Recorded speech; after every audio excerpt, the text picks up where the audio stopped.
Family to Family Incorporated is a non-profit organization operating on Camiguin Island in the southern Philippines. They are dedicated to providing medical and educational assistance to children in need. Tom and Diane Palmieri founded Family to Family in 1975 when they moved to the Philippines. I'm from New York, and I first came over here in the Jesuits when I was 21. My first exposure to the Philippines, and later on I wanted to come back. So after working in Vietnam for a couple of stints, I ended up coming back over here.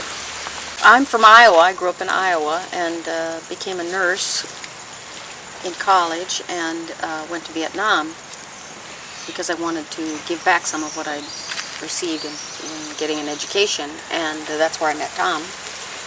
And after we both returned to the States, we still wanted to do more work in Asia, and so we went back to Vietnam again to work for another organization, and then directly from there came on here to the Philippines, and it was my first time to do any work here in the Philippines.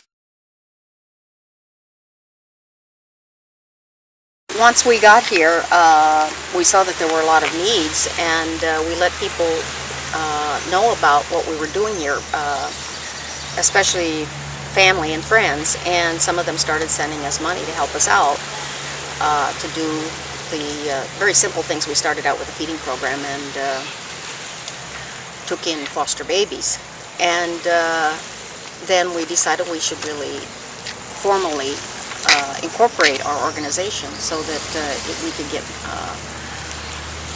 donations from people who were interested in having it tax deductible and so on. So we got incorporated in the United States, and then later we got incorporated here in the Philippines as well. Family to Family Incorporated takes a multifaceted approach to caring for the children of Camiguin and the surrounding area. Diane's patient visits are a key part of this approach. She makes the trip around the island to see handicapped children at least once a month. Diane's visits take her all around the island, around the coastal road, as well as up the sides of the volcanoes that make up the interior. She drives a World War II-era Jeep to ensure that she can reach patients anywhere. Diane conducts most of her visits in Visayan, as most of her patients do not speak English. Basig magkuan sa dito mo sa katong aso ba?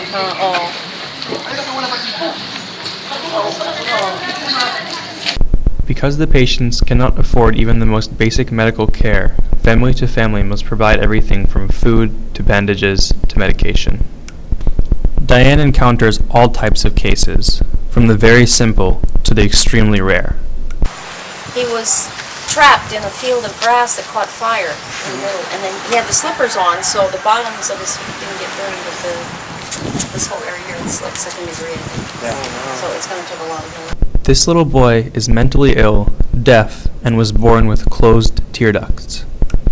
There are no schools on Camiguin or in the surrounding area with resources sufficient to help a child like him. Children born with malformed limbs are quite common on Camiguin.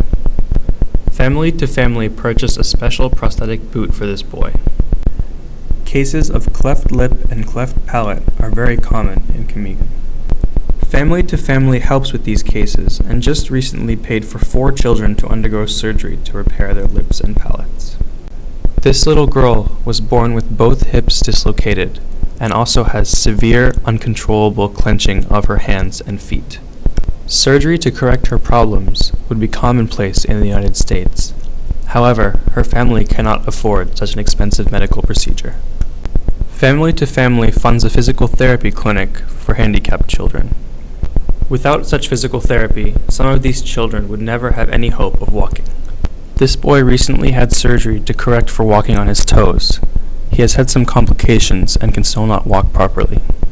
Family to Family has covered his medical expenses, and Diane checks up on him frequently. Diane often visits the hospital many times a week to visit her patients who may need more extreme care. Even though some of Family to Family's patients may have medical insurance, it is not enough to cover their full medical costs. This boy was severely burned on his torso and pelvic region. He has had problems with contractures, and therefore his medical treatment has taken longer than expected. One of the most horrific recent cases is this little boy, who fell into a pot of boiling water and suffered severe burns on his back. His father stands next to the bed, fanning the flies away from his burns, but looks distraught as Diane tells him that there is nothing to do but wait for the burns to heal.